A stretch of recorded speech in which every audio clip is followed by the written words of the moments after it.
জীবনে কখনো তুমি মিথ্যা বলনি, তাই তো তোমায় পেতে কাঁদে ধরনি। তোমারই মতো নেতা পেলেও গো ফুটতো সুখেরই গোলাপ চামেলি বকুল। আলহামদুলিল্লাহ, দরুদ আর সালাম পড়ছে নবী মুহাম্মদুর রাসূলুল্লাহ সাল্লাল্লাহু আলাইহি ওয়াসাল্লামের প্রতি। এই মাসে আল্লাহ তাকে পাঠিয়েছিলেন। কি মাস চলছে এটা? রবিউল আউয়াল। যদিও রবিউল আউয়াল আসলে আমরা অনেকে নবীজির মহব্বতে পাগল হয়ে যায়, কিন্তু যে বিষয়ে মহব্বত করা দরকার সেই অনুসরণের মাধ্যমে সেইটাই আমাদের খেয়াল নেই। তাকে আপনি ভালোবাসেন, মহব্বত করেন, কিন্তু অনুসরণের মাধ্যমে। তাকে অনুসরণ না করে যদি শুধু জিলাপি খেচুড়ের জন্য মহব্বত হয়, আপনি আল্লাহর কাছে ক্ষমা পাবেন? বলেন বলেন। একটু খেয়াল করে শুনবেন এই আয়াতটা, যদিও আপনি এর আগেও শুনেছেন, আমি নতুন ভাবে বলছি। রব্বুল আলামিন বলেন, কুল ইন কুনতুম তুহিব্বুনাল্লাহা ফাত্তাবিউনি ইউহিব্বুকুমুল্লাহ।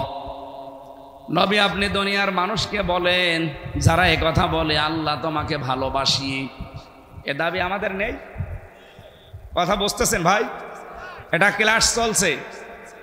এ দাবি আমাদের আছে কিনা বলেন তো, যে আল্লাহ তোমাকে ভালোবাসি? যারা এ কথা বলে আল্লাহ তোমাকে ভালোবাসি, তাদেরকে আপনি বলেন আল্লাহ তোমাকে ভালোবাসি, এ কথা বলার দরকার নেই। আমাকে যদি কেউ ভালোবাসার প্রমাণ দিতে চায়, সে যেন আপনার অনুসরণ করে। আমি কোরআন শরীফ ছেড়ে দিলাম আপনার কাছে। পৃথিবীতে যত মানুষ আছে, যদি দেখাতে পারেন সূরা আলে ইমরানের 31 নম্বর আয়াতে যে আল্লাহ বলেছেন আল্লাহকে যদি ভালোবাসতে চাও রসুলকে ভালোবাসো, দেখান। নেই। অথচ আমরা এইটাই শুনেছি এতদিন, যে আল্লাহকে ভালোবাসিয়ে দাবি যদি কেউ করে, সে যেন রসুলকে ভালোবাসে। কোথায় আছে আপনি? এখানে ফাত্তাবিউনি শব্দ আছে। তাবউন শব্দের শাব্দিক অর্থ হচ্ছে দেখে দেখে চলা। অধ্যক্ষ মকসেদ আলী সাহেব আমার সামনে দিয়ে হেঁটে যাচ্ছে, কতটুকু পায়ের ডিস্টেন্স রেখে পা ফেলতেছে, কিভাবে হাত নাড়াচ্ছে, কিভাবে মাথা দোলায়, ঠিক ওইভাবে দেখে দেখে চলার নাম তাবউন। আপনি এখানে হাব্বন শব্দের অর্থ করেন কি করে? এখানে কি হাব্বন আছে? আল্লাহ যদি ইউহিব্বুকুমুল্লাহ দিতেন, যে তোমাদেরকে যদি কেউ আল্লাহকে ভালোবাসিয়ে দাবি পূরণ করতে চাও, রসুলকে ভালোবাসো, আমার আল্লাহ বললেন রসুলকে যেন সে অনুসরণ করে। আমি আল্লাহ কি করব যেন অনুসরণ করলে? ইউহিব্বুকুমুল্লাহ, নিজেই তাকে ভালোবাসা আরম্ভ করব। আমি আল্লাহ তাকে ভালোবাসা আরম্ভ করেছি এ কথা কিন্তু এখানে নেই। এটা মোজারে, বর্তমান, ভবিষ্যৎ, প্রেজেন্ট, ফিউচার। তার মানে এখান থেকে আল্লাহ আমাদেরকে শিক্ষা দিতে চান, আপনি যদি রাসূলুল্লাহকে অনুসরণ আরম্ভ করেন, আল্লাহ আপনাকে ভালোবাসা শুরু করবে। কি কথা বলেন না কেন? আর আল্লাহ যদি কাউকে ভালোবাসা আরম্ভ করে, তার পুরস্কার দুইটা, ওয়া ইয়াগফির লাকুম যুনুবাকুম। আপনার জীবনের একটা অপরাধও আল্লাহ রাখবে না। এই জন্য আল্লাহ জামবন না দিয়ে যুনুব দিয়েছেন। যত অপরাধ ছিল দুনিয়ায় সব আল্লাহ মাফ করে দিচ্ছে এবং দেবে। এক ফিরে এটাও মোজারে। এবার আমার প্রশ্ন হচ্ছে, আপনি যে অনুসরণ করা আরম্ভ করবেন, তারপরে আল্লাহ আপনাকে ভালোবাসা শুরু করবে, আর ভালোবাসা শুরু হয়ে গেলে আপনাকে আল্লাহ মাফ করে দেবে। এ পর্যন্ত বুঝেছেন? এই জবাব দেওয়া লাগবে না? বোঝেননি? আমি জানি আপনি বোঝেন। আমার প্রশ্ন, আপনি যদি আল্লাহর ভালোবাসা আরম্ভ করতে চান, জীবনের সব অপরাধ মাফ করে নিতে চান, অনুসরণ করা লাগবে হামজাকে। কাকে? বলেন বলেন। এখন এই অনুসরণ কি আংশিক না পূর্ণাঙ্গ? আপনি নিজের দিকে তাকিয়ে বলেন। আপনার 3.5 হাত বডি থেকে পরিবার থেকে আন্তর্জাতিক জীবন পর্যন্ত আপনি একটু চোখ বোলান, বলেন তো আল্লাহর রসুলের অনুসরণ হচ্ছে আমাদের আংশিক না পূর্ণাঙ্গ? আপনার 3.5 হাত বডিতে রসুলের নিয়ম নীতি নেই, পরিবারে নেই, সমাজে নেই, অর্থনীতিতে নেই, রাজনীতিতে নেই, সংস্কৃতিতে নেই, বাকি জীবনের কথাগুলো বললাম না। আর যদিও কারো কিছু আছে, হয়তো শরীরে আছে, পরিবারে আছে, বাকি সমাজ থেকে আর নেই। কথা বোঝা যায়নি? তাহলে আংশিক অনুসরণ করলে আপনি জীবনে আল্লাহর ভালোবাসা পাবেন, আল্লাহ আপনাকে মাফ করে দেবে। এই হিসাবে আমার মনে হচ্ছে এই দেশে এখন আমরা অনেকেই আল্লাহর ভালোবাসা এখনো পাওয়াই শুরু করিনি। আল্লাহ আমাদেরকে এখনো ভালোবাসা আরম্ভ করেনি, কারণ আমার অনুসরণ হচ্ছে ঠিক, কিন্তু আংশিক, পূর্ণাঙ্গ না। এই পৃথিবীতে বহু মানুষের জীবনী আমি পড়েছি, তারা আল্লাহর রাসূলকে অনুসরণও করেছে, ভালোবেসেছে, কিন্তু আংশিক। নবীজির ভালোবাসা তাদের ছিল, অনুসরণও ছিল, কিন্তু আংশিক, পূর্ণাঙ্গ না। এই জন্য আল্লাহ তাদেরকে ভালোবাসে নাই, মাফও করে নাই, তারা সব জাহান্নামী। আবু লাহাব, আবু তালেব, আপনি কি মনে করেন তারা রসুলকে ভালোবাসতো না? আপনি আবু তালেবের জীবনী পড়ে দেখেন, নিজের ছেলে আলীর চাইতে নবীজি মুহাম্মদুর রাসূলুল্লাহকেও ভালোবাসতো বেশি। এমনকি মুহাম্মদুর রাসূলুল্লাহকে বলেছিল, তোমার ধর্ম তুমি প্রচার করো, যত বাধা আছে আমি দেখব। যদিও লোকটা মুশরিক। আর আবু লাহাব নিজের কাজের মেয়ে লোক, বাড়িতে দাসী সোয়াইবিয়া নামে যে মহিলা তার বাড়িতে কাজ করত, শুধু নবীর জন্মের কথা তাকে শুনিয়েছে, আনন্দে খুশি হয়ে আঙ্গুল দুইটা দিয়ে মুক্ত করে দিয়েছে। যা, তার কিনে নেওয়া টাকা দিয়ে কাজের মেয়েকে এসে মুক্ত করে দিয়েছে। কত হাজার হাজার টাকা হতে পারে আপনি ভাবেন। ওই জামানায় গরু ছাগলের মতো মানুষ কিনতে পাওয়া যেত। কিনে নেওয়া মহিলাকে সে আজাদ করেছে রসুলের সুসংবাদ শুনে জন্মের। আপনি তো এত কিছু দিতে পারেননি। তারা রসুলকে ভালোবেসেছে, অনুসরণ জীবনে কোনো না কোনো জায়গায় করেছে, কিন্তু পূর্ণাঙ্গ না, আংশিক। এই জন্যে দুইজনকে আল্লাহ ভালো তো বাসেই নাই, মাফও করে নাই, জান্নাতেও দেবে না। সিস্টেম অপর পৃষ্ঠায় দেখুন, আরো দুইজন চাচার জীবনী পড়েছি, হযরতে আমির হামজা, হযরত আব্বাস রিদওয়ানুল্লাহি তাআলা আলাইহিম আজমাইন। এই দুইজন চাচা নবীকে ভালোবাসতো জান প্রাণ দিয়ে, এবং অনুসরণও করেছে পূর্ণাঙ্গ। এজন্য আল্লাহ এই দুইজন চাচাকেও ভালোবেসেছেন এবং তাদেরকে মাফও করে দিয়েছেন। তাদের নামে কোরআনের আয়াত নাযিল হয়েছে, রাদিয়াল্লাহু আনহুম ওয়া রাদু আন। আল্লাহ যেমন তাদের উপরে খুশি, তারাও আমার আল্লাহর উপরে খুশি ছিল। জোরে বলেন সুবহানাল্লাহ। ও কুড়িগ্রামবাসী, বড় ভালোবাসি আপনাদেরকে। নিজের বিবেকের সাথে এখনই মিলিয়ে সিদ্ধান্ত নেওয়া লাগবে যে আজকে থেকে আমার অনুসরণ হবে শুধুমাত্র আংশিক না, পূর্ণাঙ্গ। কথা বলেন না কেন? যেই রসুলের কথা মতো, নির্দেশ মতো দাঁড়িয়ে রেখেছি, যার কথা মতো নির্দেশ মতো দস্তরখানা বিছিয়ে খাবার খাই, তার নির্দেশ মতো আমি রাজনীতি করলেও ইসলাম দিয়ে করব। এটা শুধুমাত্র এই সামিয়ানা পর্যন্ত শেষ। রবিউল আউয়াল মাস এসেছে, চলেও যাচ্ছে, কিন্তু এই শিক্ষাগুলো আমাদেরকে দিতে এসেছিল যে রসুলকে আংশিক অনুসরণ করবা না, শুধু ভালোবাসায় গদগদ হয়ে জিলাপি আর খিচুড়ি খেয়ে শেষ করে দিবা না, তার পূর্ণাঙ্গ অনুসরণের সিদ্ধান্ত নিয়ে মাঠে নেমে পড়ো। যদি পূর্ণাঙ্গ সিদ্ধান্ত নিতে না পারেন, আল্লাহর কসম, আল্লাহ আপনাকে এখনো ভালোবাসা কিন্তু শুরু করেনি। কারণ এখানে আল্লাহ মাজি দেয়নি, অতীতের শব্দ দেয়নি, পাস্ট দেয়নি, দিয়েছে মোজারে, বর্তমান, ভবিষ্যৎ, প্রেজেন্ট, ফিউচার। যখন আপনি আরম্ভ করবেন তখন আল্লাহ শুরু করবে। আমি নিজের দিকে তাকিয়ে মাঝে মাঝে ভাবি, হ্যাঁ আমার মাথা থেকে পা পর্যন্ত হয়তো রাসূলুল্লাহর নিয়ম নীতি আছে, পরিবারেও হয়তো আমি কম বেশি মানতে পারছি, কিন্তু সমাজে গেলে আমার আর নিয়ন্ত্রণ নেই। অর্থনীতিতে গেলে আমি আর পারছি না, সমাজনীতিতে গেলে আর পারছি না, রাজনীতিতে গেলে আমি আর পারি না।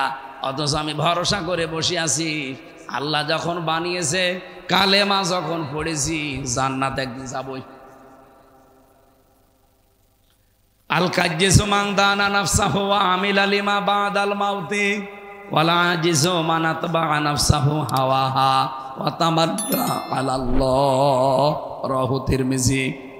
হযরতে আনাস থেকে বর্ণিত, বিশ্বনবী জানিয়েছেন, ওই লোকটাই তো বুদ্ধিমান যে আখিরাতের জন্য কাজ করে আর ভরসা করে আল্লাহর প্রতি। নির্বোধ বোকা ওই লোকটা যার আখিরাতের কোনো চিন্তা ভাবনা নেই, কাজ নেই, আন্দাজে ভরসা করে আছে আল্লাহর উপরে।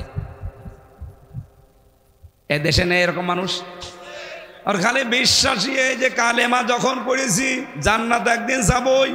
কে বলেছে আপনাকে? যে হাদিসটা শুনে আমরা অনেকে আশায় বুক বেঁধে আছি যে মান ক্বালা লা ইলাহা ইল্লাল্লাহ ফাদাখালাল জান্নাহ। কোনদিন হাদিসের ব্যাখ্যাটা দেখেছেন নবীজি কি বলতে চায়?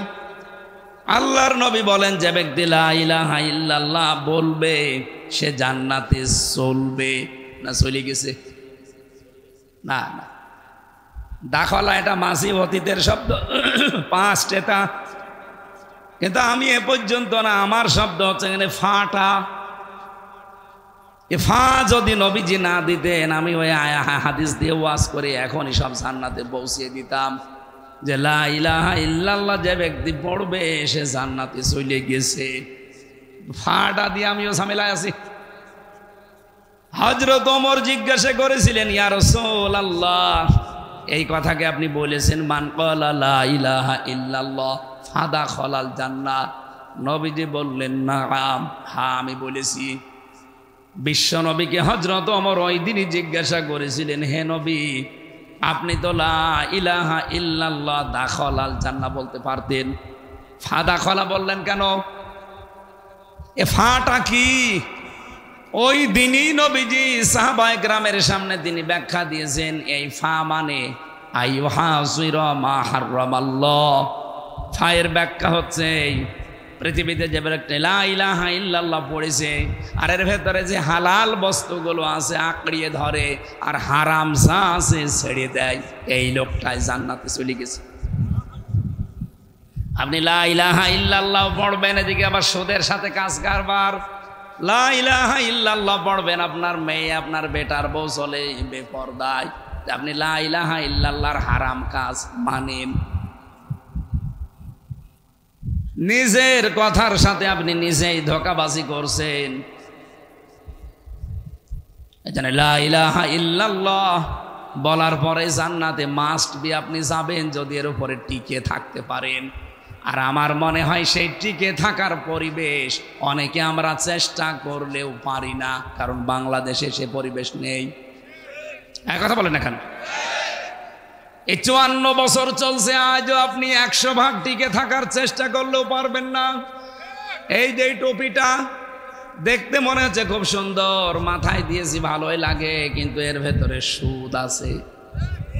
এখন যদি বলেন হুজুর আপনার টুপিতে সুদ, দালার ওয়াজ শুনে গর্ব কি বাড়ি চলে গেলাম। আমি সুদের টাকা দিয়ে টুপিটা কিনি নাই। এই টুপিটা যে ফ্যাক্টরিতে তৈরি হয়েছে, ওই ফ্যাক্টরির মালিক ব্যাংকের কাছ থেকে লোন নিয়েছে, আর ব্যাংক তো লোন এমনি এমনি দিয়ে দেয়। বলেন বলেন, আমি ডাইরেক্ট সুদ যদি নাও খাই, ইনডাইরেক্ট খাচ্ছি। এইতে আমার মনে হয় এদেশে যদি ফেরেশতা জিবরাইল এসে বাস করে, তারও যে অর্থনৈতিক অবস্থা আমাদের দেশে সুদ ভিত্তিক, তারও সুদের সাথে কারবার করা লাগবে।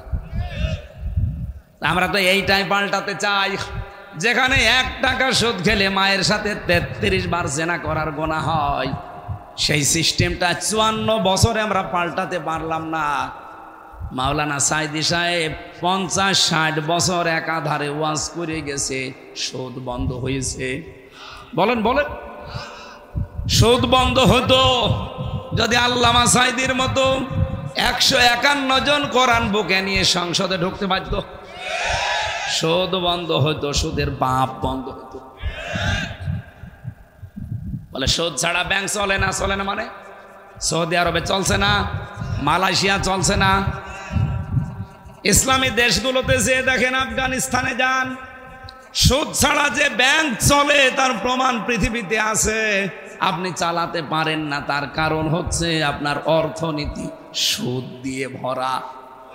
এদেশে যদি সত্যি এবার 151 জন এমপি কোরআনে কারিম বুকে নিয়ে যেতে পারে, সংসদের প্রথম অধিবেশনে তারা নামাজ এবং যাকাতের বিল আনবে। কুড়িগ্রাম সহ বাংলাদেশের 64 জেলাতে আমির হামজারে আর কোনোদিন ভাই নামাজ পড়ো সলিমুদ্দি এ কথা বলা লাগবে না। সলিমুদ্দি নামাজ পড়বে, ওর বাপ দাদাও পড়বে।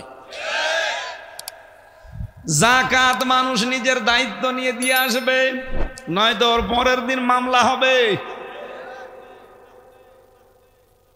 ভালো ভালো কাজগুলো তারা আইন পাশ করে জারি করা হবে, অন্যায় কাজগুলো, অবৈধ কাজগুলো আইন পাশ করে বন্ধ করে দেওয়া হবে। তখন ওসি সাহেবদের মতো যারা আছে 8 ঘন্টার পরিবর্তে 16 ঘন্টা ডিউটি আর করা লাগবে না। 8 ঘন্টার ডিউটি আমার মনে হয় কমে 4 ঘন্টা হয়ে যাবে। খলিফাতুল মুসলিমিন হযরতে ওমর, তিনি প্রধান বিচারপতি, হযরতে আবু বকর সিদ্দিক হচ্ছে দেশের দায়িত্বে রাষ্ট্রপতি। 1 বছর পার হয়ে গেছে, কেউ একটা মামলা নিয়ে আসে না, একটা কেস করবে যে ওনার কাছে না, কেউ আসে না, কোনো বিচার নেই। হযরত ওমর যে বললেন, আবু বকর সিদ্দিক আপনি তো দেশের দায়িত্বে আছেন, আমিরুল মুমিনিন, খলিফাতুল মুসলিমিন, এক কাজ করেন, প্রধান বিচারপতির যে পদটা আছে এটা বাদ দিয়ে দেন, কারণ বেকার বেকার আমারে ভাতা দিয়ে বেতন দিয়ে কোনো লাভ নেই। কেন? 1 বছর আমি দায়িত্বে আছি, এই 12টা মাসের ভেতরে একটা মামলা আমি পাইনি, তে আমি কি বিচার করব? কেউ আসেও না, আমার মামলাও নেই, খালি আমি বসে থাকি। হযরতে আবু বকর বললেন, ওমর একটা বারের জন্যও কি চিন্তা হয় না তোমার যে 1 বছর তোমার কাছে কোনো মামলা আসলো না কেন? মনে বলছে, হ্যাঁ আমি চিন্তা করে দেখেছি, যেই দেশের দায়িত্বশীল মানুষটা এত সৎ, কি সৎ ছিল, আমি একটা হাদিস পড়েছিলাম না, ইদা কানা উমারাউকুম খিয়ারুকুম, যখন দেশের দায়িত্বশীল মানুষগুলো সৎ হবে, তারা নেককার হবে, ওয়াগিনিয়াউকুম সুমাহাউকুম, যখন দেশের ধনী মানুষগুলো দানশীল হবে, ওমরুকুম শুরা বাইনাকুম, আর সব কাজ যখন পরামর্শের ভিত্তিতে করা হবে, ফাজাহারুল আরদি খায়রুল লাকুম মিন বাতনিহা, তখন কবরে যাওয়া লাগবে না, এই জমিনটাই তোমার জন্য জান্নাতের মতো হয়ে যাবে।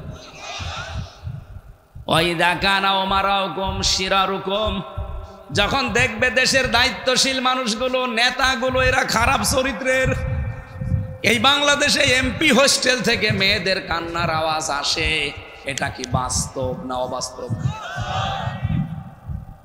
ওয়াগিনিয়াউকুম বখালাউকুম, দেশের ধনী মানুষগুলো যখন কৃপণ হয়ে যাবে, ওয়াউমুরুকুম ইলা নিসাইকুম, যখন দেশের সব কাজ মেয়েদের পরামর্শের ভিত্তিতে করা হবে, আস্তাকান রান্নাঘর থেকে সংসদ পর্যন্ত মেয়েদের পরামর্শের বাইরে আপনি কিছু করতেই পারেন না।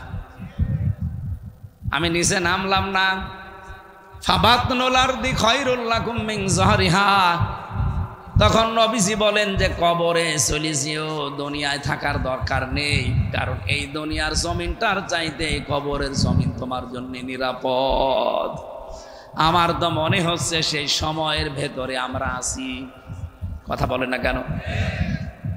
হযরত ওমর বলে, খলিফা আপনার মতো মানুষ দেশের দায়িত্বে, আমি তো আপনাকে চিনি, আপনি এই খেলাফতের দায়িত্বে, রাষ্ট্রপ্রধানের দায়িত্বে থাকাকালীন আপনার ছেলে আপনার কাছে একবার বলেছিল যে বাবা আমি পায়েস খেতে চাই।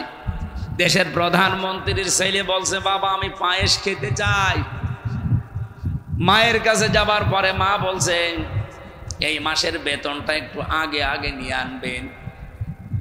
এই মাসে তো আমাদের বেতন দেবে মনে করেন 12,000 টাকা। এই ভাতার টাকাটা আগে থেকে নিয়ে আসেন, আগামী মাসে নেওয়া লাগবে না। অন্তত একটা আশা করেছে ছেলে, তারে খেতে দেওয়া লাগবে। অনেক বলছে, আমি একটু বলে দেখি। অর্থমন্ত্রী যিনি ছিলেন তার কাছে যে বললেন, আমাকে আগামী মাসে তো বেতন দেবেন, ওই 12,000 টাকা মনে করেন আমারে আগে দিয়ে দেন, আগামী মাসে আমারে টাকা দেওয়া লাগবে না। অর্থমন্ত্রী ওই রকম ডাক দিয়ে বলছে, খলিফা টাকা আমি দিতে পারি, কিন্তু আপনাকে লিখে দেওয়া লাগবে যে আগামী 1 মাস আপনি দুনিয়ায় বেঁচে থাকবেন। আগামী 1টা মাস আপনাকে এই চেয়ারে জনগণ বসাইয়া রাখবে, এইটা আপনি লিখে দেন তো দেখি, তারপরে আগামী 1 মাসের বেতন দেব। হযরত ওমর বসে বেতন লাগবে না। বাড়িতে যে বলছে স্ত্রী, এই বলেছিলাম স্বভাব পেয়েছি, এই পায়েস খাওয়া লাগবে না। আমার মনে হয় বাংলাদেশে কোনো একটা মেম্বারও পাওয়া যাবে এরকম, বলেন। আর আমি নিজে চিল্লাচ্ছি মানে আমিও কি ওই রকম?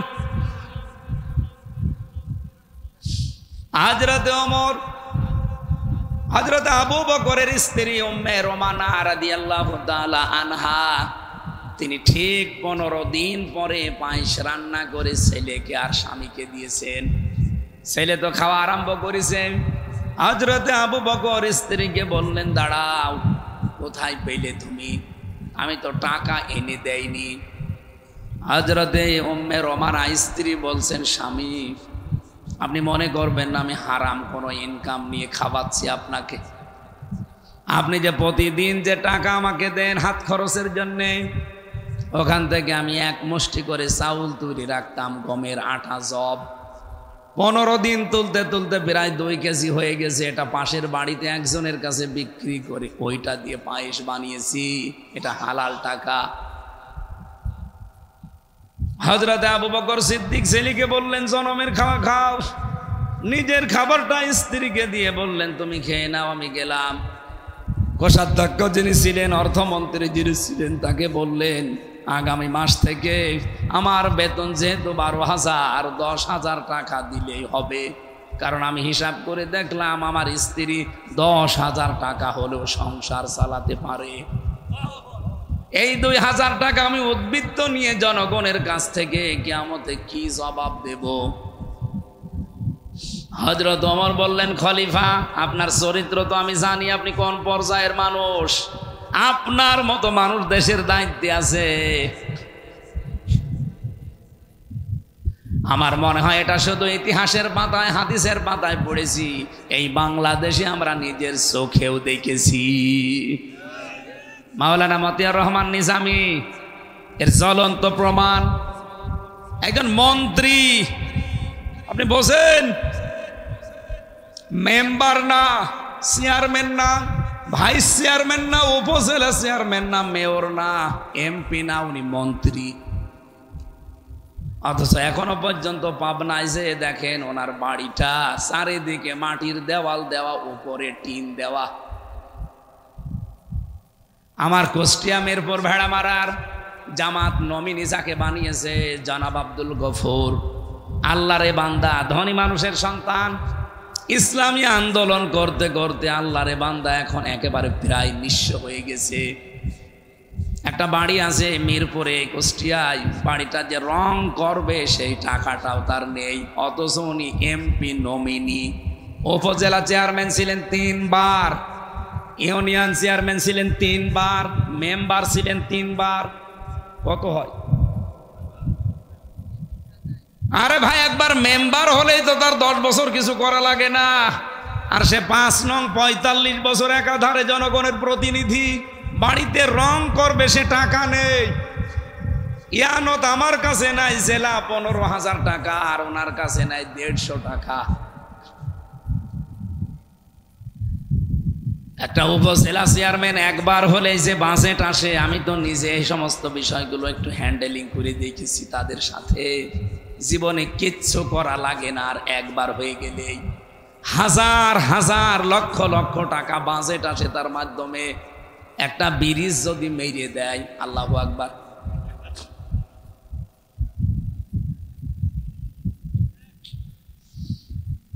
আমি যখন চুয়াডাঙ্গায় পড়তাম দর্শনা, এই যে চিনির মিল, চিনি আসে, এই জেলায় চিনির মিল আছে নেই? দেওয়ানগঞ্জ আছে। সবচাইতে বড় চিনির মিল এই বাংলাদেশে চুয়াডাঙ্গার দর্শনা কেরুস মিল। এত বড় বিশাল মিল আজ পর্যন্ত কোনোদিন লাভের মুখ চোখে দেখেনি। প্রতি বছরে লস হয়।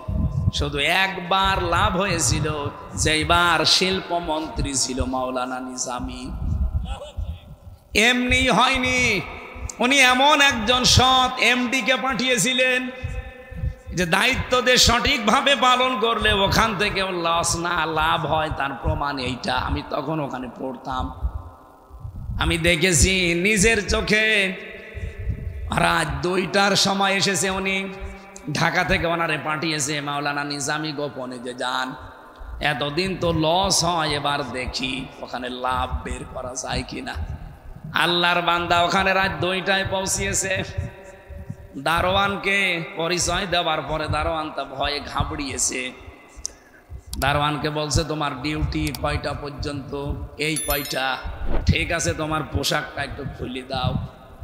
ওনার পোশাক খুলে নিজের গায়ে নিয়েছে, আর ওনার যে জামা ছিল হাফ জামা, ওইটা বলছে তুমি এইটা পরিধান করে তোমার ওই যে ঘর আছে ঘুমিয়ে পড়ো, বাকিটা আমি দেখছি।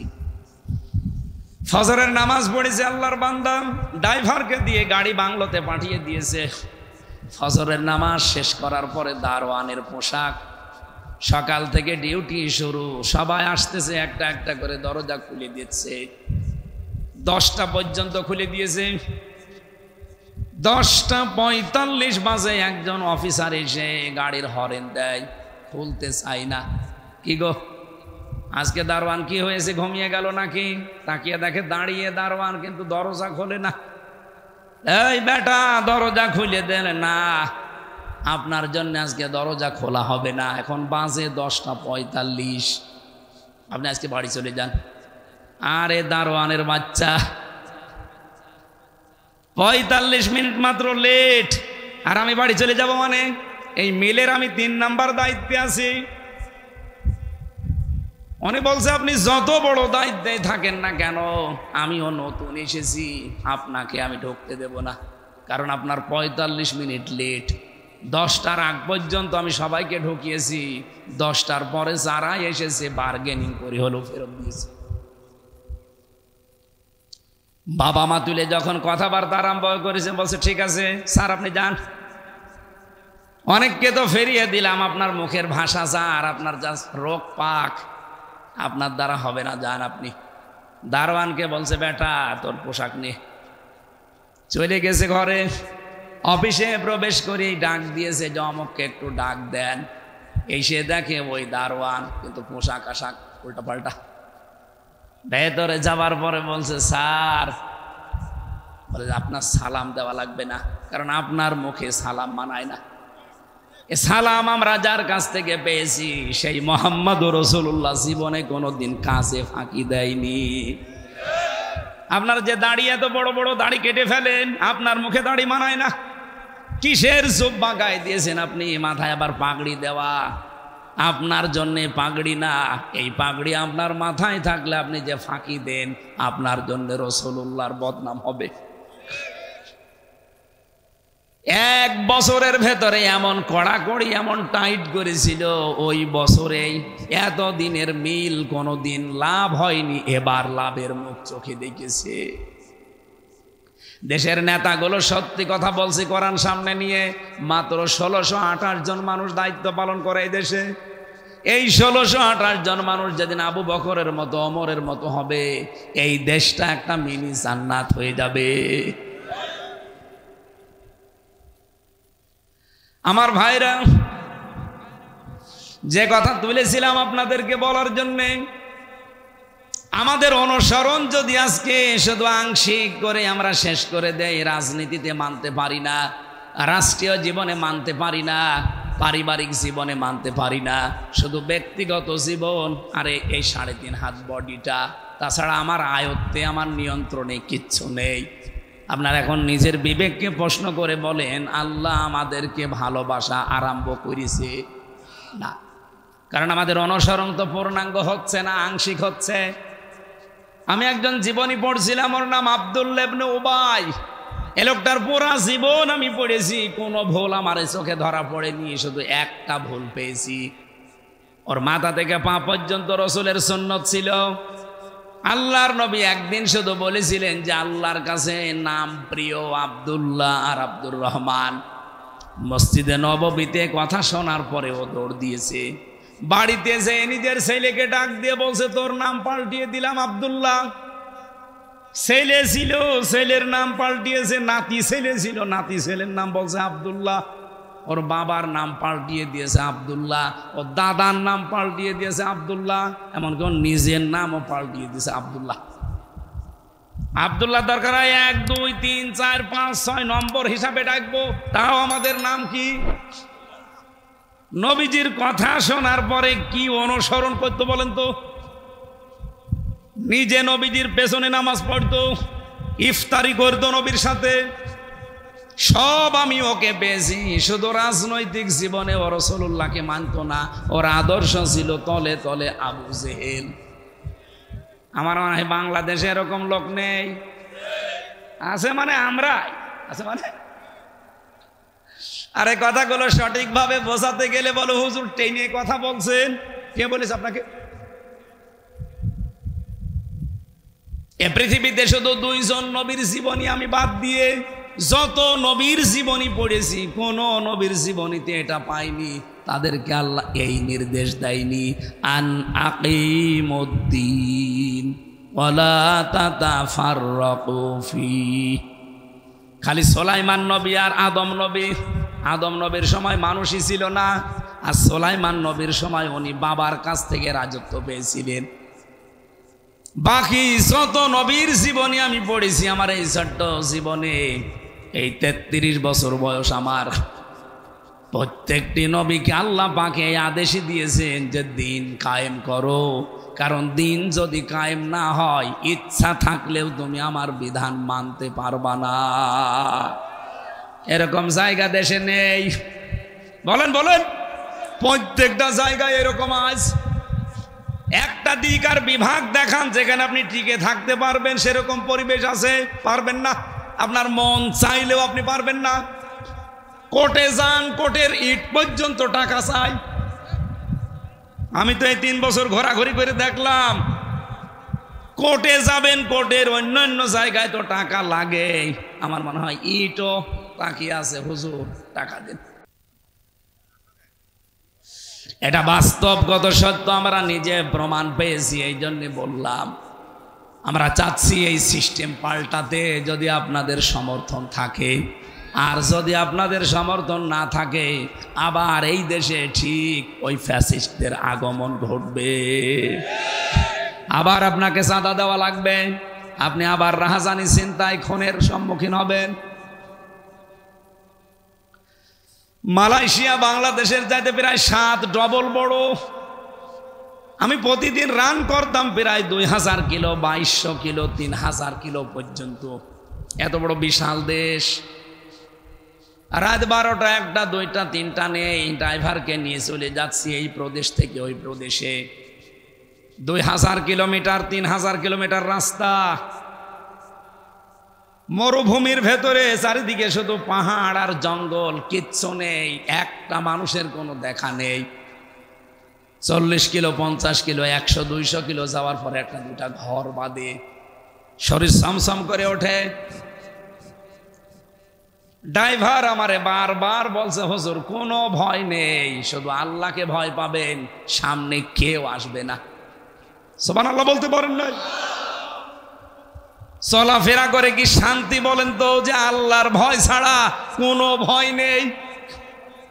আপনার কাছে চাঁদা চাওয়া তো দূরের কথা, সয়াকারও বলবে না, দয়া করো বলবে না। আর আপনি এখান থেকে কুষ্টিয়া মাত্র 300 কিলোমিটার পথ। এই 300 কিলো যেতে আমার কমপক্ষে 10 জায়গায় গাড়ি তো এমনি থামানোই লাগবে, যদিও নিরাপত্তার জন্যে। বাকি যদি আল্লাহর কোনো ওলি ধরে, আমার কর্ম শেষ। ওনারা ধরলে তো চা খাওয়ার জন্য অন্তত 500-1000 টাকা দিলে ছাড় পাবো। আর যদি ওরা ধরে, এই জেল থেকে বের হওয়ার পরে একবার যাচ্ছিলাম লক্ষ্মীপুর থেকে, আমি তো গাড়িতে উঠেই পেছনে ঘুমিয়ে পড়ি। হঠাৎ দেখি ড্রাইভার আমারে ডাকতেছে, হুজুর রাস্তায় গাছ ফেলা। ওঠার পরে কাঁচ খুলে দিলাম, মুখ বাঁধা, শুধু চোখ দেখা যাচ্ছে কালো কাপড় দিয়ে, এত বড় বড় ছুরি। আমার দিকে তাকিয়ে বলছে, হুজুর আপনার টাকাও নেব, আল্লাহ মাফ করবে। আরে শয়তান, তাড়াতাড়ি এত বড় ছুরি, যা ছিল সব দিয়েছি। আমারে বলছো যে এত দূর কুষ্টিয়ায় বাড়ি যাবেন, তেলের টাকা মাকা আছে? বললাম না, সবই দিয়েছি। কিছু টাকা বের করে বলছে তেল কিনে নিয়ে যান, কাজে লাগবে। 1-2 কিলো আসার পরে ড্রাইভার বলছে, হুজুর ডাকাতে ধরলো, তাতে কি? ডাকাত হলেও ইমানদার ডাকাত। মাত্র কয় কিলো হবে? 300-350 কিলো পথ কুষ্টিয়া থেকে। এতটুকু যেতে আমার কত টেনশন মনের ভেতরে কাজ করছে। 2022-3000 কিলোমিটার রান করেছি, একটা চিন্তা মনের ভেতরে আসে নাই। শুধু এতটুকু ড্রাইভার অভয় দিচ্ছে যে আল্লাহ বাদে কোনো ভয় আপনার সামনে নেই। তারপরেও তো মালয়েশিয়াতে, সিঙ্গাপুরে ইসলাম আছে? নেই। ইসলামের কিছু নিয়ম তারা পালন করে, এতেই এত বড় শান্তির আবাস তারা তৈরি করে ফেলেছে।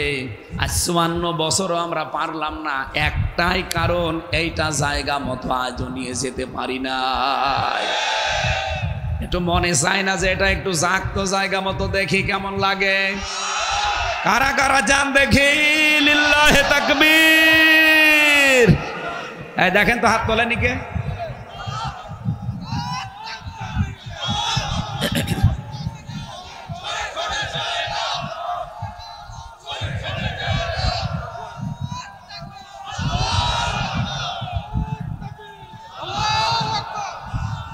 আলহামদুলিল্লাহ ভাই, নবীজিকে এই রবিউল আউয়াল মাসে শুধু আংশিক না, এই আব্দুল্লাহ ইবনে উবাইয়ের মতো না, পূর্ণাঙ্গ অনুসরণ করে নবীর সাথে জান্নাতে যেতে চাই ইনশাআল্লাহ। আমার আজকের আলোচনার বিষয় কি বলেছিলাম মনে আছে? সাবধান, কার আদর্শ অনুসরণ করছে। এবার আসেন সূরা আরাফ থেকে, নাকি চলে যাবেন? বেশি হয়ে গেল নাকি? সূরা আরাফ তাফসীর করতে হলে উসুলে তাফসীরের মূল নীতি আছে 15টা। একটা একটা করে এভাবে তাফসীরে ফি জিলালিল কোরআন সাজ্জাদ কুতুব রহমাতুল্লাহ আলাইহি প্রায় 15টা দিয়েছেন।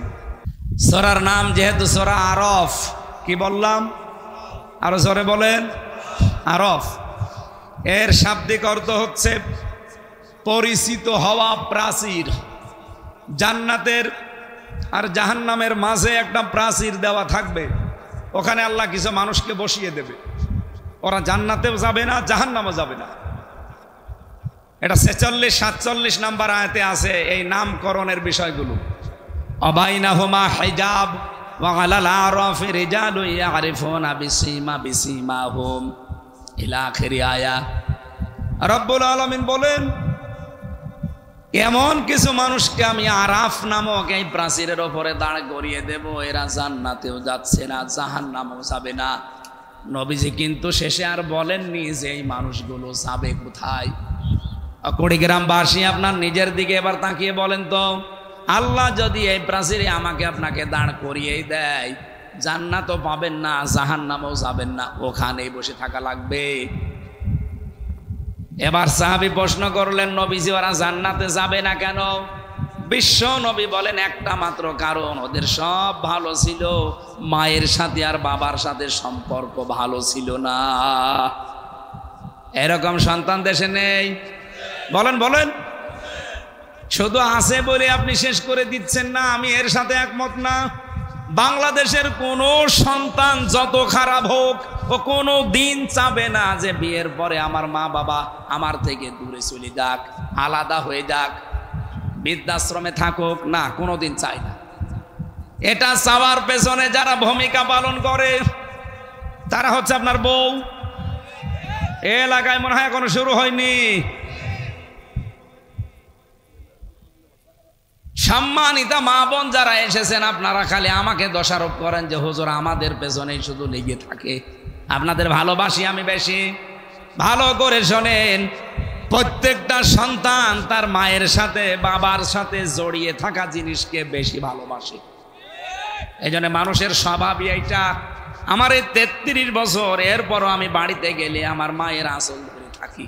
আমার মার কাছে আমি এই 33 বছরের সারা দেশ পরিচিত আমির হামজা না, আমি সেই ছোট্ট হামজায় আছি। কি কথা বলে না কেন? আপনি দেখেছেন যে 90 বছর মায়ের বয়স, 70 বছর ছেলের বয়স, মায়ের চাইতে ছেলে মাত্র 20 বছরের ছোট। এত বড় মুরব্বী ছেলেকে মা ধরে ছড়াচ্ছে, দেখেননি?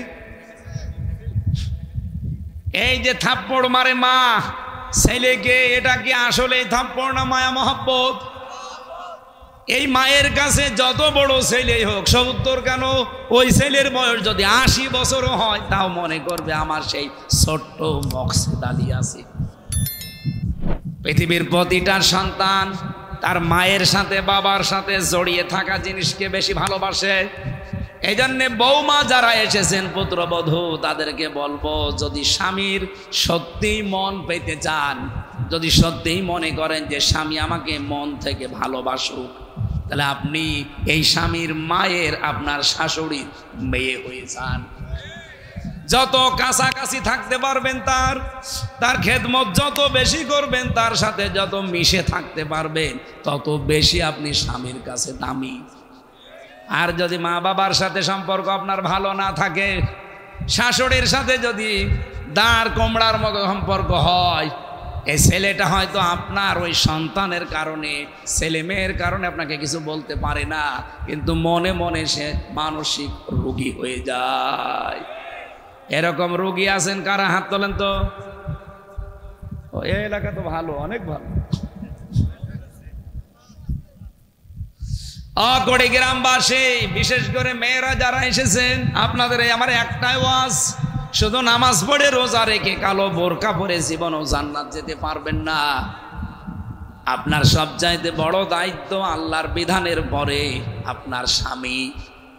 আপনার স্বামী যেটা জায়েজ, ওইটা যদি পছন্দ করে, আপনাকে ওইটা জীবন দিয়ে হলেও পছন্দ করা লাগবে। আমি নিজে একজন স্বামী, যত স্বামী আছে এখানে, প্রত্যেকটা স্বামীর পক্ষ থেকে আমি বলতে পারি, প্রতিটা স্বামী আমরা চাই আমি গরিব আর ধনী হই, আমার মা বাবা আমার সাথে থাকবে। এটা চান না? 100টার 98টা বউ এটা চাই না, নাকি বেশি বলে ফেললাম? কি এটা জায়েজ কাজ? আর আমি নিজে পছন্দ করি, আমি চাই, আপনি এটা চান না কেন? আপনার বাবা আমার কাছ থেকে কি টাকা নিয়ে এসে দেওয়া লাগে? আমার খেয়ে থাকি না খেয়ে থাকি, আমার 25 বছর আমার পেছনে শ্রম দিয়েছে বিনা স্বার্থে। এই মা, এই বাবা, এরা আমার সাথে থাকবে। আমি যদি পান্তা ভাতও খাই, তারা তাই খাবে। কিন্তু আমি পারি না, শুধু আপনার কারণে। আপনি খালি কানের কাছে মুখ নিয়ে বলেন, এ বুড়ি বুড়ি যদি বাড়ি থাকে তোর ভাত খাবো না। শেষ পর্যন্ত বাধ্য হয় অনেক ছেলে মা বাবাকে হয় আলাদা করে দেয়, অথবা বৃদ্ধাশ্রমে রেখে আসে। সেদিন কিশোরগঞ্জে ছিলাম, একটা বৃদ্ধাশ্রমে আমার নিয়ে গেল দেখার জন্যে। দেখি এইদিকে 25 জন বাবা, এইদিকে 25 জন মা চেয়ার নিয়ে বসে আছে। আমি দেখতে যাব, এই জন্যে কর্তৃপক্ষ বলেছে হুজুর আসতেছে, আপনারা বসেন। একটার সাথে আর একটা কথা বলছিলাম, যে কি এদের মনের দুঃখগুলো। যেই কয়জনের সাথে কথা বলেছি, প্রত্যেকটা মার বাবা হাওমাও করে আমারে ধরে হাওমাও করে কেঁদেছে আর বলেছে, আমাদের বৃদ্ধাশ্রমের জীবনের জন্য শুধু আমার ছেলে দায়ী না, বৌমা দায়ী। আমি আশা করব আগামীতে যেন এই পরিবেশ আমাদের আর দেখতে না হয়। এই জন্য শুধু আমাদের ছেলেদের দোষ দিয়ে না, মা বাবা আপনি পার পাবেন না, আপনারও দোষ আছে। আপনার দোষ হচ্ছে 4টা কাজ আপনার প্রতি ফরজ ছিল, আপনি একটাও করেননি। 1 নম্বরে আমার একটা সুন্দর নাম রাখার দরকার ছিল আপনার। আপনি কি নাম রেখেছেন? আমার এমন একটা নাম আপনি দিয়েছেন, ওই নামের প্রভাবে আমার ভেতরে আরো উলট পালট হয়।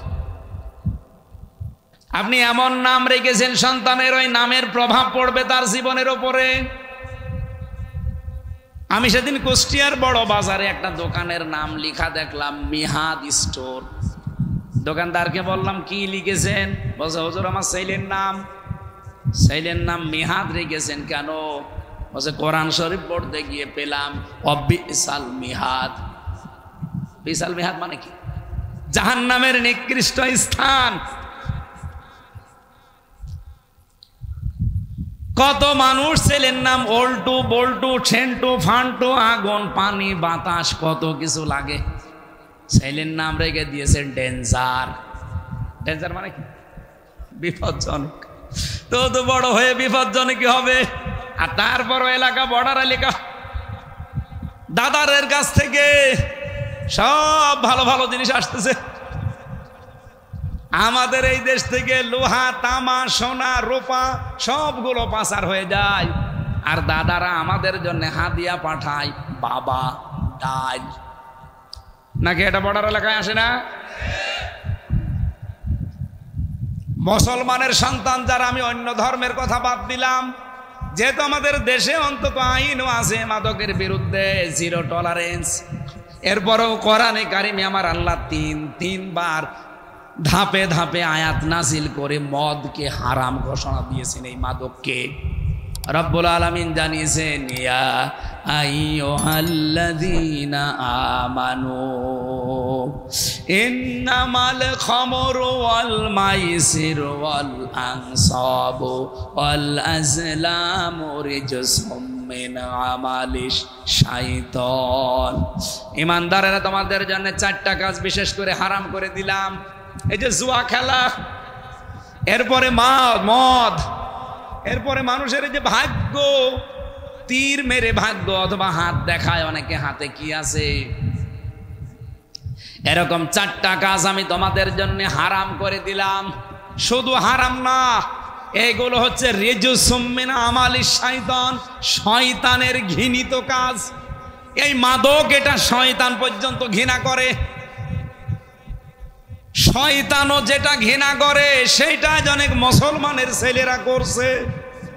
বলেন, কিয়ামতের দিন দুনিয়ায় যতটুকু মদের সাথে আপনি জড়িত থাকবেন, অতটুকু পরিমাণে রক্ত পুষ গরম করে আপনাকে আল্লাহ খাওয়াবে।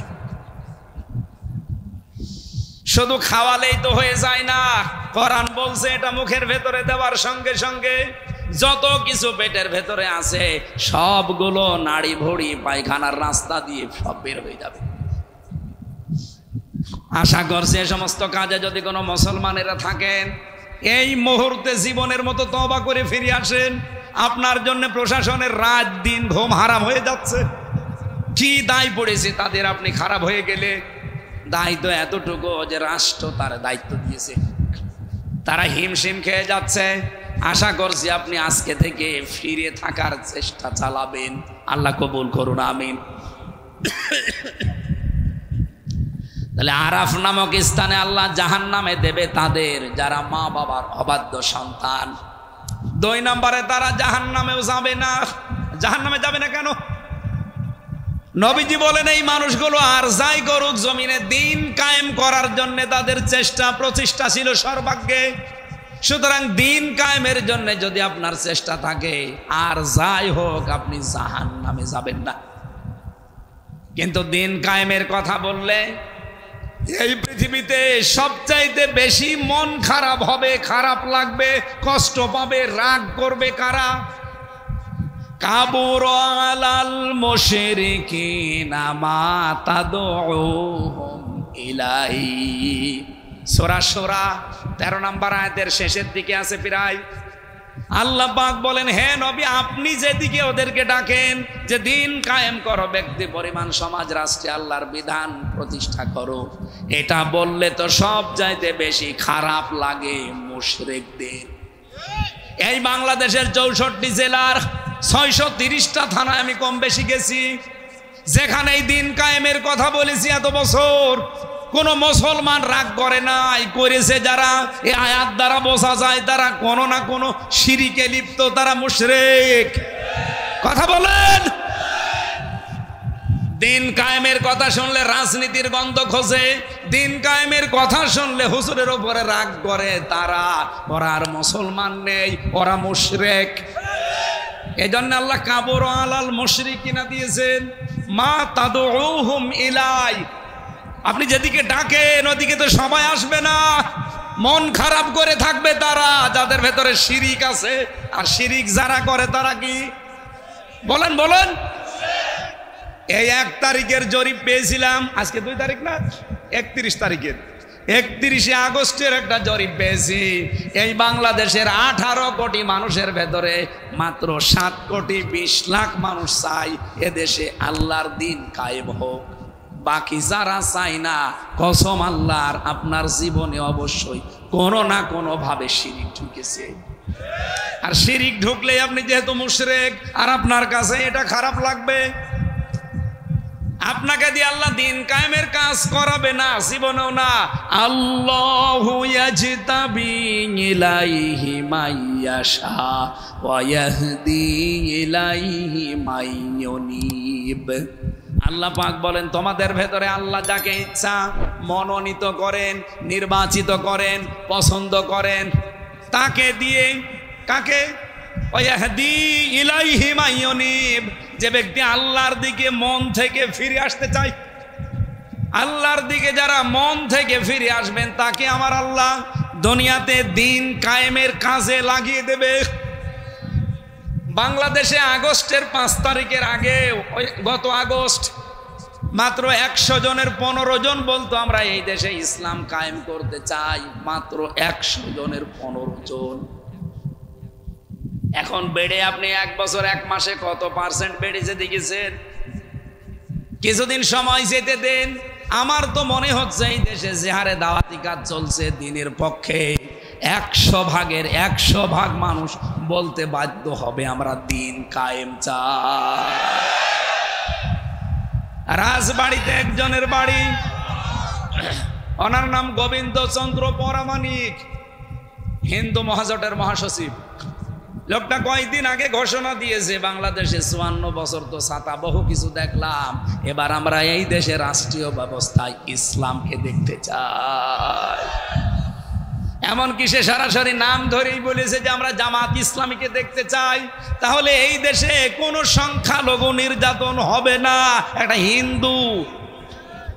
হিন্দু যদি আশায় বুক বেঁধে সামনে এগিয়ে আসতে পারে, আপনার কি হয়েছে? আপনি নামের আগে মুসলমানের মোহাম্মদ লেখেন, আবার আগাও ছোটবেলায় কেটে রেখেছেন। আসেন না একবার দেখি আল্লাহর বিধানটা সংসদে একটু নিয়ে যান। 5 বছর লাগবে না, মাত্র আমি গ্যারান্টি দিলাম 2 বছর যদি এইটা দিয়ে চলে এই দেশ মিনি জান্নাত হয়ে যাবে। কোনো ভয় থাকবে না আপনার মনের ভেতরে। রব্বুল আলামিন বলেন, ইয়া বানি আদামা, হে বনি আদম সন্তান, ইম্মা ইয়াতিয়ান্নাকুম রাসূলুম মিনকুম, যদি তোমাদের কাছে যে রসুলগুলো এসেছে, ইয়াকুসুনা আলাইকুম আয়াতি, যারা তোমাদের কাছে আমার আয়াতগুলো এভাবে বর্ণনা করে করে শোনায়, বলেন তো এখন কি রসুল দুনিয়ায় আছে? আছে। এই যে রসুলুন দিয়েছেন আল্লাহ, রসুল না দিয়ে রসুল দিয়েছেন বহু বচন। রসুল যদি এখন নাই থাকবে তাহলে রসুলুন দিলেন কেন বহু বচন? রসুল দিতে পারতেন। কিয়ামত পর্যন্ত রসুল আসবে না, নবী আসবে না, কিন্তু নবীর নায়েবে রসুলরা আসবে, তারা আলেম। কথা বলেন না কেন? আল ওলামা ওয়ারাসাতুল আম্বিয়া, ওলামারা হচ্ছে আলেমরা নবীর নায়েব, উত্তরাধিকারী, স্থলাভিষিক্ত।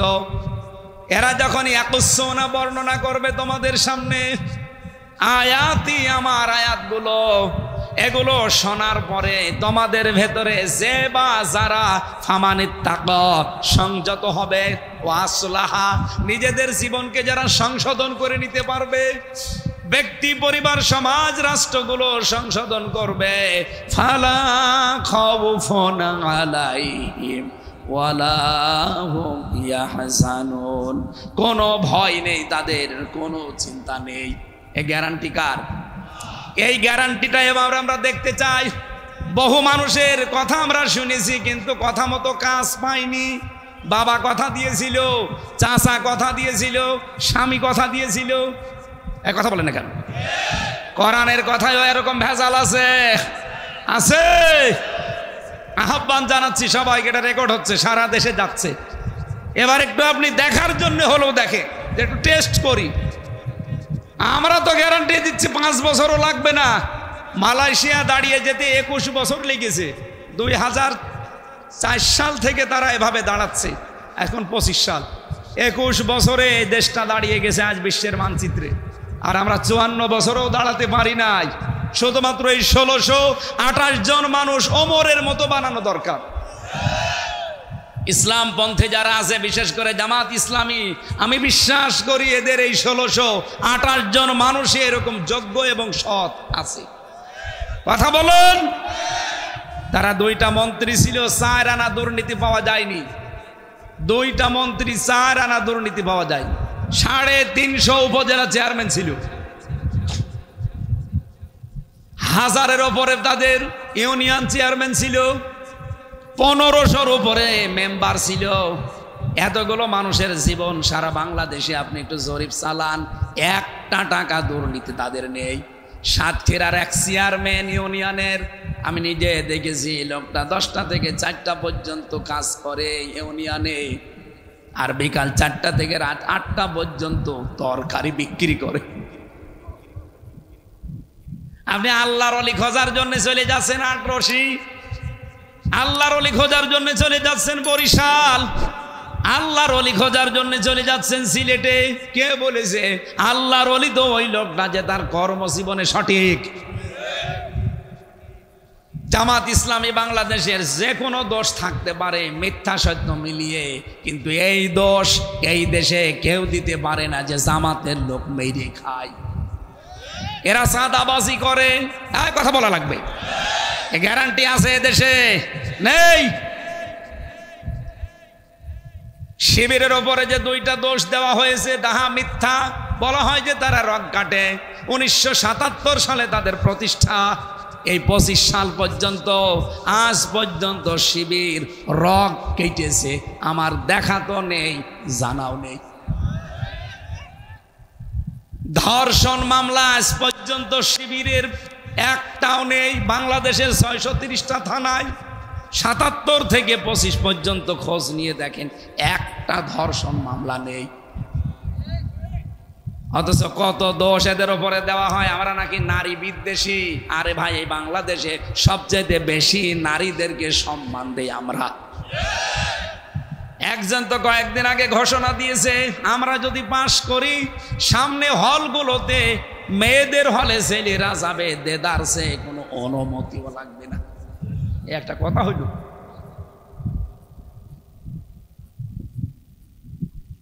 ইসলাম যদি এবার যেতে পারে, রাত 12টা নেই, সকাল 10টা নেই, মেয়েদের হলে আপনি পুরুষ মানুষ কোন কারণে যাবেন বলেন? একটা ষড়যন্ত্র করে এটা লাগাতে চেয়েছিল। আচ্ছা, শরীফার গল্প তো এমনি দেয়নি, দিয়েছে এই কারণে। ওইটা যদি সত্যিই, আমার মনে হয় হাসিনা যদি না পালাতো, এতদিন ওইটা এই দেশে চলতো। সারাদিন একজন বলছে আমি শরীফ, ঠিক আছে, রাত 10টার পরে বলছে আমার কেমন যেন শরীফা লাগছে। ও যতই শরীফা লাগুক, ওর মাল মশলা শরীরে যা আছে, জীবনেও শরীফা হবে, ও শরীফই থাকবে। কিন্তু যেহেতু হাইকোর্ট রায় দিয়েছে যে তোমার মনে হলেই তুমি শরীফা, ও বাধ্য করবে আপনাকে মহিলা হোস্টেলে ও সিট নেবে। যেই হোস্টেলে আপনার মেয়ে আছে, আপনার বোন আছে, আপনার ফুফু আছে। বলেন তো, এই সমস্ত মেয়েদের ভেতরে শরীফ থেকে যে লোকটা শরীফা হয়েছে, ও যদি যায়, ও ঠিক থাকবে? যখন আপনার মেয়ে আপনার সামনে আসবে অবৈধ সন্তান নিয়ে পেটে, কিচ্ছু বলতে পারবে না। এইটা চাচ্ছিল, আর এগুলো সব করছিল দাদাদের প্রেসক্রিপশন অনুযায়ী। আল্লাহ আমাদেরকে বাঁচিয়েছে। এমনকি ষড়যন্ত্র করার 5 এবং 8-এর বৃত্তি পরীক্ষা থেকে 100 মার্কের কোরআন হাদিস ছিল, সেইটা অলরেডি এই 15 বছরে তুলে দিয়েছে। আমরা চাই আবার ওইটা সংযুক্ত করা হোক। চান না আপনারা? ছেলে মেয়েগুলোকে যদি ওইভাবে গড়ে তুলতে না পারেন দিনের শিক্ষা দিয়ে, ওনারা আইন পাশ করে পাহারা দিয়ে জীবনও ঠিক রাখতে পারবে না। বাধ্য হবে আপনার সন্তান কিছুদিন পরে আপনাকে হয় মাদকের মামলায় আপনি সহ সন্তান ছেলে যাবেন, অথবা আপনাকে বৃদ্ধাশ্রমে রেখে আসবে। আমরা আশা করছি আমাদের শিক্ষা ব্যবস্থা 1 থেকে মাস্টার্স পর্যন্ত 100 মার্কের কোরআন যেন দেওয়া হয়। সেদিন একটা সেমিনার ছিল, তারেক জিয়া সাহেবের ঘনিষ্ঠ যারা, একেবারে ঘনিষ্ঠ, তাদের 2 জন এবং এদেশে ইসলামপন্থী যারা আছে সবগুলো আমাকেও ডেকেছিল। ঢাকাতে একটা সেমিনার হয়েছে এইভাবে যে আমরা আগামীতে চাই 1 থেকে মাস্টার্স পর্যন্ত কোরআনে কারিমের 100 মার্ক মাস্ট বি, পার্সোনাল থাকা লাগবে এবং এর জন্য আলাদা আলাদা শিক্ষক দেওয়া লাগবে। একটা কলেজের যদি 25 জনের বেতন হয়, একটা ধর্মীয় শিক্ষকের বেতন হবে না? বলেন। কলকাতার মতো জায়গায় হিন্দু মমতা ব্যানার্জি সেই মসজিদের ইমাম, মুয়াজ্জিন, খাদেমকে বেতন দেয় সরকারিভাবে, আর বাংলাদেশে আমরা 92% মুসলমান, পারি না। পারবো কি করে? সব তো আল্লাহর ওলিরা পাচার করে, কেউ বেগম পাড়া, কেউ সাহেব পাড়া। আল্লাহর খেলা উল্টা, কেউ থাকতে পারে না। এই তো বাইরের দেশে গিয়েছিলাম, শয়তানরা থাকতে পারে না। যে হোটেলে উঠেছি, নিচে নেমে দেখি 2 শয়তান চা খাচ্ছে। হুজুর দোয়া করেন, আমরা আগেই পালিয়েছি। পালালেন কেন? আপনারা 620টা বাড়ি, ভূমি মন্ত্রী ছিল যেটা, দোয়া করেন, দোয়া তোমার জন্য দোয়া আসবে। 620টা বাড়ি বানিয়েছে শয়তান, একটাও থাকতে পারে না। এদেশে গুলো তো সব আগুন লাগিয়ে পুড়িয়ে দিয়েছে, আর বাইরে যা আছে সব তালা লাগানো। হোটেলে থাকে, প্রতিদিন 20,000, 50,000, 1 লাখ টাকা করে নাইট ভাড়া,